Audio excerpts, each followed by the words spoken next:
السلام علیکم ورحمۃ اللہ وبرکاتہ۔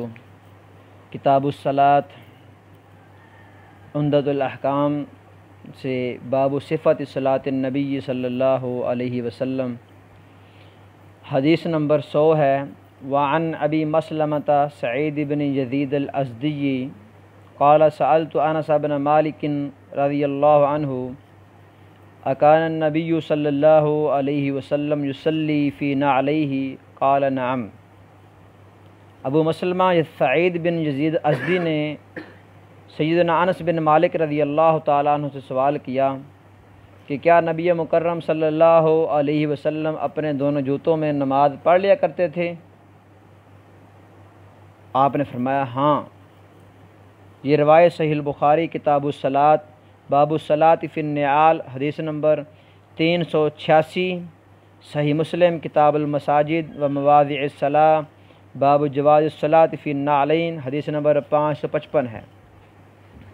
اس حدیث مبارکہ میں اکان النبی یصلی فی نعلیہ، یہ استفہام استعلام ہے، استرشاد ہے، پوچھنے کے لیے۔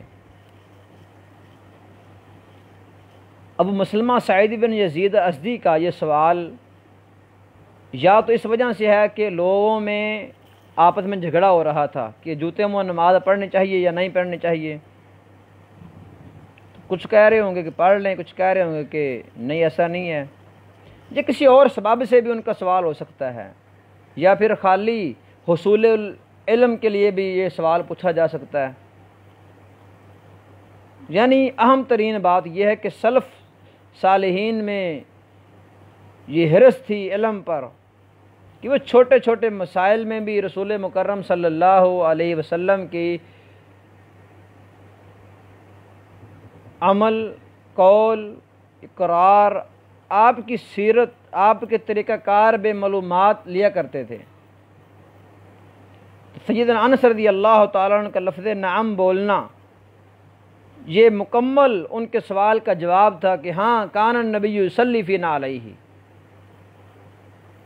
اس حدیث مبارکہ میں نعلین جوتوں میں نماز کی مشروعیت ثابت ہو رہی ہے نبی مکرم صلی اللہ علیہ وسلم کے فعل کی وجہ سے، اور اس کی ایک وجہ قرآن کریم میں بھی بیان ہوئی، وہ ہے کہ انسان زینت کے اندر نماز پڑھے۔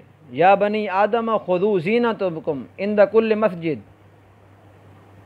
تو جوتے یہ انسان کا لباس ہیں، دونوں پاؤں کا لباس ہیں، تو یہ دونوں زینت کے اندر شامل ہیں۔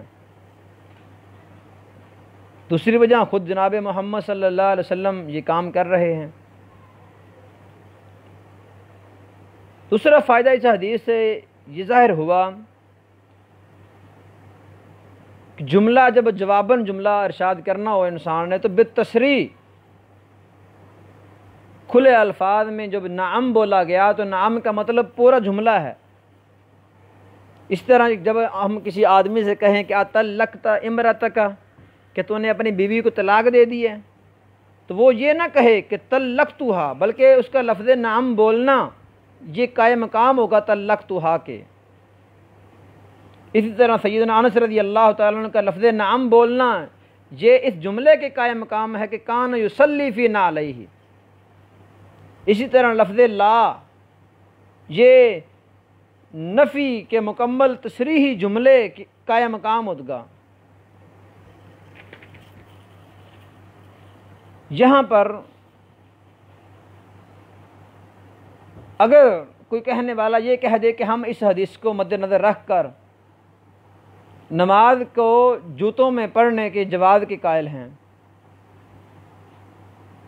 تو یہ اس کا سمجھنا بالکل صحیح ہے، کیونکہ نبی مکرم صلی اللہ علیہ وسلم نے سنن ابی داؤد کتاب الصلاۃ باب الصلاۃ فی النعال حدیث نمبر 652 میں حکم بھی دیا ہے خالف الیہود فانہم لا یصلون فی نعالہم ولا خفافہم۔ تم یہود کی مخالفت کرو کیونکہ وہ اپنے جوتوں اور اپنے موزوں میں نماز نہیں پڑھتے۔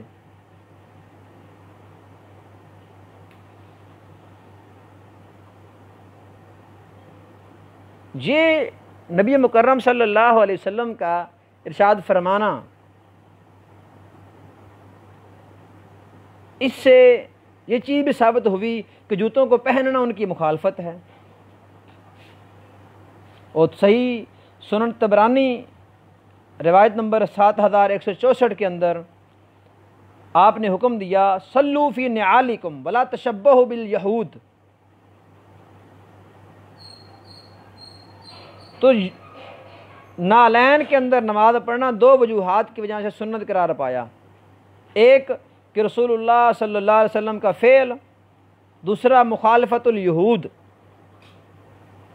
اب یہاں یہ بات یاد رکھنی چاہیے، یہ مخالفت واجب اور فرض کی حیثیت نہیں رکھتی، یعنی اگر کوئی انسان یہ کہے کہ جوتوں کے اندر نماز پڑھنا واجب ہے تو یہ مسئلہ اس سے ثابت نہیں ہوتا، کیونکہ سنن ابی داود کتاب الصلاۃ باب المصلی اذا خلا نعلیہ این یضعہما حدیث نمبر 654 کے اندر یہ حدیث موجود ہے کہ آپ نے ارشاد فرمایا جب تم میں سے نماز پڑھے وہ اپنے جوتوں کو دائیں طرف نہ رکھے، نہ بائیں طرف رکھے۔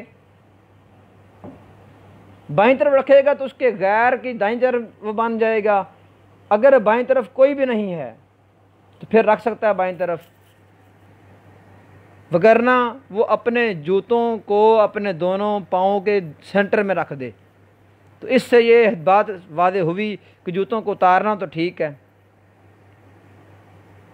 گویا اس حدیث مبارکہ سے جس مسئلہ کو واضح طور پر بیان کیا جا رہا ہے وہ یہ ہے کہ انسان وقتاً فوقتاً جب اس کا دل چاہے صاف جوتوں میں نماز پڑھ سکتا ہے، لیکن اگر اس کے جوتوں کی وجہ سے نماز کے قالین نماز کے اندر گندگی کا باعث بنتا ہے، یا عرف جو معاشرے کا بن چکا ہے اس عرف کو ٹھیس پہنچتی ہے، مساجد کا انتظام و انصرام خراب ہوتا ہے، تو پھر انسان اپنے جوتوں کو اتار کر ہی نماز پڑھے گا۔ اور رہا یہ سوال کہ کوئی اپنے موزوں کے اندر نماز پڑھے تو یہ تو بالاولیٰ جائز ہے، کیونکہ جب جوتوں میں نماز پڑھی جا سکتی ہے تو موزوں میں کیوں نہیں پڑھی جا سکتی۔ گویا رسول مکرم صلی اللہ علیہ وسلم کے اس فرمان گرامی سے یہ چیز ثابت ہوئی وہ ہے جواز الصلاۃ فی النعلین۔ تو یہ صفت صلاۃ النبی کا باب ہے جس میں ایک ذیلی یہ مسئلہ بیان ہوا۔ اللہ تعالیٰ اس مسئلے کو صحیح سمجھ کر اس پر عمل کرنے کی توفیق عطا فرمائے، نہ کہ احادیث کو سامنے رکھ کر ان سے غلط استدلال عرفاً عقلاً غلط استدلال کر کے معاشرے میں پھوٹ پیدا کی جائے۔ وَأَقُولُ قَوْلِي هَذَا وَأَسْتَغْفِرُ اللَّهَ وَأَتُوبُ إِلَيْهِ۔